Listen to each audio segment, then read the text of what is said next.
l'aurez remarqué, pas de carnet de lecture encore une fois cette semaine. J'ai eu une semaine assez chargée, j'ai pas franchement eu le temps de filmer quoi que ce soit. Donc je me suis dit que j'allais plutôt vous faire un petit update lecture. Update qui sera assez court puisque j'ai 2 romans à vous présenter et 2 romans graphiques. Comme la dernière fois, je vais passer assez rapidement sur les romans graphiques.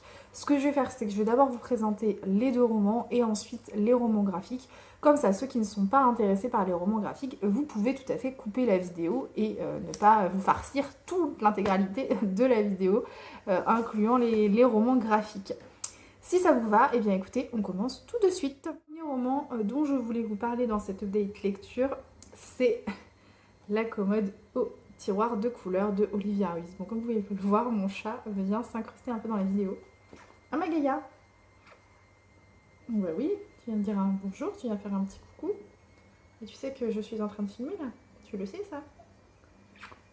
Du coup, donc le roman dont je voulais vous parler, c'est La commode au tiroir de couleurs de Olivia Ruiz. Vous avez le bout de la queue du chat qui passe, enfin bon, c'est pas grave, on va y arriver. De Olivia Ruiz, du coup, je vous le disais, il s'agit de l'histoire de Rita. Rita, c'est une jeune espagnole qui fuit son pays à cause de la guerre civile avec ses 2 sœurs, Léonore et Carmen. On retrouve Rita lorsqu'elle est grand-mère, je crois même qu'elle décède en fait au début du roman, si je me souviens bien. Et en fait, elle lègue à sa petite fille une commode au tiroir de couleurs. Et sa petite fille va découvrir toute l'histoire de sa grand-mère avec l'aide de certains objets qui sont dans cette fameuse commode. Voilà. L'idée, elle est originale, l'idée, elle est vraiment audacieuse. J'ai trouvé que, voilà, faire découvrir l'histoire d'une personne avec des tiroirs dans une commode, etc., c'est plutôt intéressant. C'est plutôt, bon, c'est même très original hein, pour le coup. Mais malgré tout, ma lecture a été assez mitigée.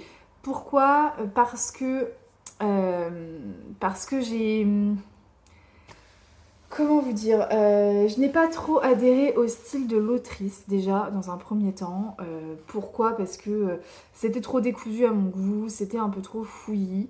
J'ai eu du mal en fait à m'accrocher au roman.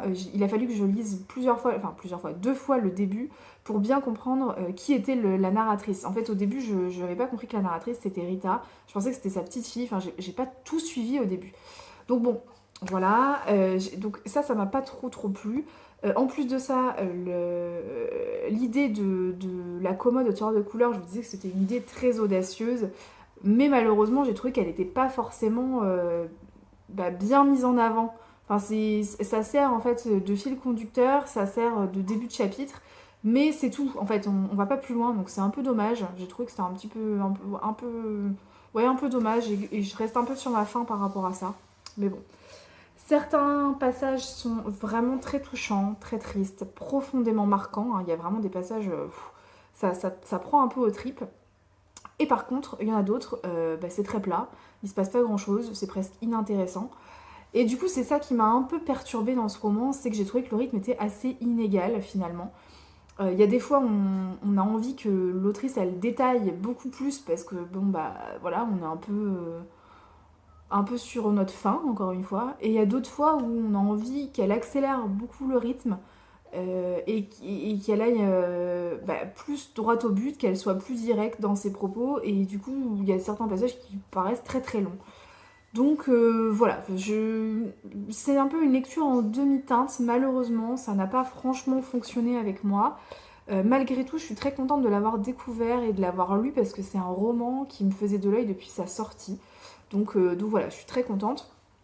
En sachant en plus que je ne sais pas si vous l'avez vu passer, mais il y a une bande dessinée hein, qui est adaptée de ce roman-là. Pour le coup, j'aimerais bien voir ce que ça donne adapté en bande dessinée, donc je vais voir si je peux pas me la procurer. Je ne sais pas qui est l'éditeur de la bande dessinée, il faudrait que je regarde. Mais voilà, si jamais vous avez l'occasion de découvrir l'œuvre, allez peut-être plus sur la bande dessinée. Bon, voilà, le roman en soi est original, l'idée est sympathique, mais malheureusement, c'est pas assez abouti et le rythme est trop inégal à mon goût. Deuxième roman dont je voulais absolument vous parler aujourd'hui, c'est un roman que j'ai adoré, c'est une véritable pépite. Il s'agit de Grandir un peu de Julien Rampin. Je l'ai vu passer un nombre de fois incalculable sur Instagram, sur YouTube. J'ai vu énormément d'avis très très positifs sur ce livre-là, mais je voulais vraiment me faire ma propre opinion. Et donc j'ai participé à la lecture commune organisée par Coralie du compte Lily's Reading. Je vous mettrai les informations en bas. Et je suis très très très contente d'avoir participé à cette lecture commune. Merci Coralie, parce que ce roman-là, franchement, ça valait vraiment le coup. Je suis ravie de l'avoir découvert. On découvre trois personnages assez particuliers qui vont cohabiter et qui vont apprendre à se découvrir. On a d'abord Jeanne. Jeanne, c'est une trentenaire un peu paumée qui décide de tout plaquer, qui décide de quitter son mari pour répondre à une petite annonce pour être dame de compagnie. Elle va donc être la dame de compagnie de Raymonde. Raymonde, c'est une grand-mère qui est un peu loufoque, un peu fantasque, qui vit dans une grande ferme, une grande bâtisse dans le sud de la France, avec son petit-fils Lucas. Et Lucas, c'est pareil, c'est un trentenaire qui est un petit peu abîmé par la vie. On sent qu'il y a des fêlures, on sent qu'il y a des secrets, des non-dits. Et voilà, ces trois personnages vont apprendre à se connaître, vont apprendre à se découvrir.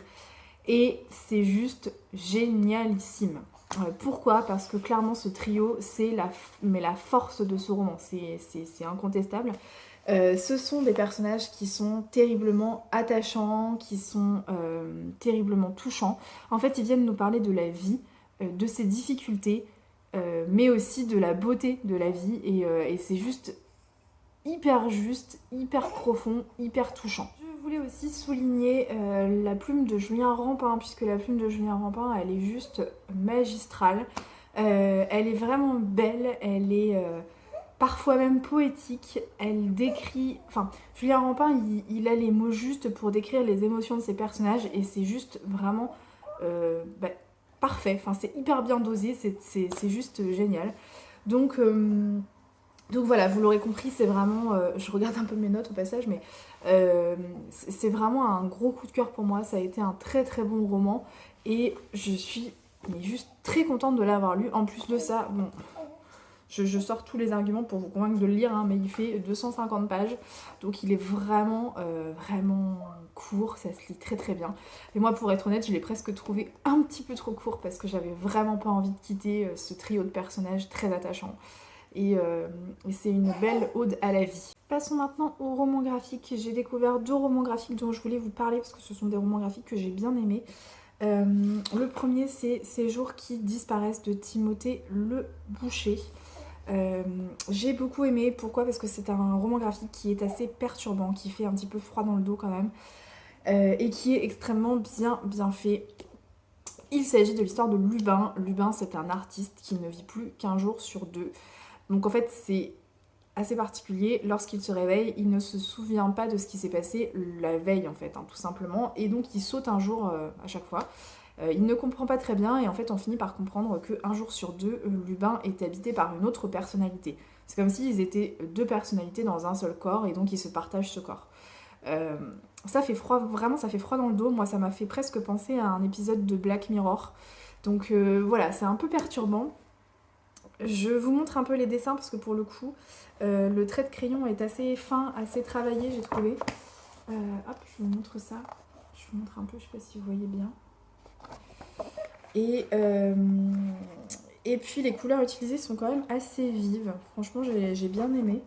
C'est quand même assez réaliste comme dessin, comme vous pouvez le voir. Je sais pas si... Voilà, j'essaye de vous montrer un peu les différentes planches. Et du coup, ça rajoute un peu de... Ouais, ça rajoute au fait que le roman est très, très perturbant, très particulier, avec une ambiance un peu... un peu pesante. Donc voilà, franchement, c'est un roman qui mérite d'être découvert, qui mérite d'être lu, ne serait-ce que pour le message en fait qu'il veut faire passer. Donc n'hésitez pas à le découvrir, Ces jours qui disparaissent de Timothée Le Boucher. Et pour finir, Oula, je remets bien la caméra. Et pour finir, le dernier roman graphique dont je voulais vous parler aujourd'hui, c'est Forte. Forte, c'est un roman de Manon Eugel et Kim Consigny.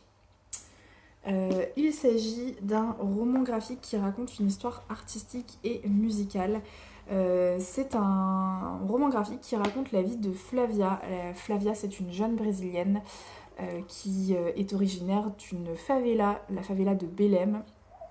Et c'est une jeune prodige de piano qui va obtenir une bourse pour venir étudier la musique en France, à Paris. Et donc c'est vraiment une histoire qui est très belle, pleine d'espoir, très touchante. Et on est vraiment happé par le destin de cette héroïne très charismatique, très déterminée. C'est vraiment un roman graphique très sympathique qui se lit très très vite. Moi je vous le recommande parce que les dessins sont très très beaux. Les dessins sont beaucoup plus simples, j'ai trouvé, et peut-être entre guillemets moins travaillés, enfin moins réalistes que ceux de Timothée Le Boucher. Mais c'est très très beau. Les couleurs utilisées sont très sympathiques aussi. C'est des couleurs assez pastel, assez. Voilà. On voit des petites représentations de Paris, enfin, c'est assez sympathique vraiment. Et c'est une histoire très belle. Encore une fois, c'est juste très bien fait et c'est une véritable ode à la musique. C'est un bel hommage, donc rien que pour ça, ça vaut le coup de découvrir ce roman graphique. On arrive à la fin de cette update lecture, donc comme je le disais, ça va être assez court, hein, donc voilà.